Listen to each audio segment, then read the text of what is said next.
Apakah orang yang sudah meninggal bisa melihat keluarganya di dunia?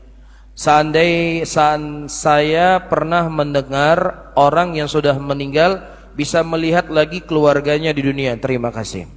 Pembahasan ini adalah pembahasan yang sudah pernah kita bahas, tapi tidak ada masalah untuk saya ulangi kembali. Allah Subhanahu wa taala menyebutkan sebuah ayat di dalam Al-Qur'anul Karim. Rabbirji'uni la'ali a'malu salihan fima tarak. Kalla innaha kalimatun huwa qailuha wa min wara'im barzakhun ila yaumi yub'atsun. Ya Rabbku, kembalikanlah aku ke dunia supaya aku bisa mengamalkan apa yang telah aku tinggalkan. Kata Allah apa? Kalla, sekali-kali kamu tidak akan dikembalikan ke dunia. Itu hanya sekedar omongan kalian saja. Dan di balik ini kata Allah akan ada hari kebangkitan. Iya. Nah, orang ini dia berdoa memohon kepada Allah untuk beramal soleh, untuk sholat, untuk puasa, untuk bertobat, untuk beristighfar. Diizinkan enggak oleh Allah? Untuk beribadah saja enggak diizinkan oleh Allah, apalagi cuma melihat ya kalian anu irmo tiban nasihat. Punai jo bule le abang. Ini mau beribadah, mau beramal soleh. Kalla kata Allah. Ini diantara dalil yang disebutkan oleh para ulama, orang yang telah meninggal itu tidak akan kembali ke dunia. Dan juga hadis ketika Allah Subhanahu wa taala melarang Nabi sallallahu alaihi wasallam ya untuk memberikan izin kepada sebagian orang untuk minum haudnya beliau. Kemudian Rasulullah berkata, ummati, ummati, umatku ya Allah, umatku ya Allah. Kemudian kata Allah Subhanahu wa taala dalam hadis tersebut, innaka la tadri ma ahdatsu ba'dak.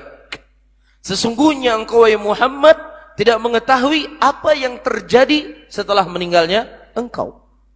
Kalau seandainya ada orang yang hidup, tentunya Nabi SAW adalah orang yang paling berhak untuk apa? Untuk hadir di tengah-tengah umatnya. Kan begitu? Jadi kalau ada orang mengaku Rasulullah SAW hadir ketika kita memperingati acara maulid, hadir di majelis kita, bahkan dia dengan dramanya, dia berdiri, kemudian matanya seakan-akan melihat datangnya Nabi Muhammad SAW. Demikianlah orang-orang yang minim dengan dalil. Ya, hanya cerita khurafat yang dia sebarkan di tengah umat Islam. Karena itu yang dia punya.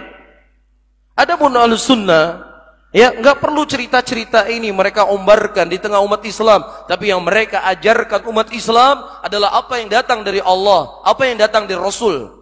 Ya, Nabi kita Nabi Muhammad sallallahu alaihi wasallam hadisnya begitu jelas, innaka la tadri ma ahdatsu ba'dak. Sesungguhnya engkau tidak mengetahui apa yang terjadi setelah meninggalnya engkau. Nah, kalau seandainya ada Pak Ustadz bapak saya foto ada CCTV-nya, betul bapak saya. Ya, maka tentunya ayat Al-Quran itu lebih dikedepankan daripada ucapan kamu. Dan bisa saja itu syaitan yang menjelma mirip dengan bapakmu dan mirip dengan ibumu atau mirip dengan siapapun.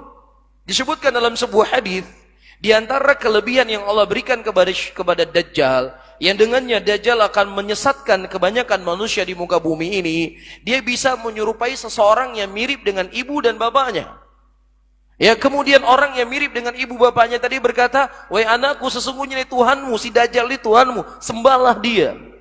Jadi ini merupakan permainan syaitan para hadirin yang dimuliakan oleh Allah. Jadi hati-hati.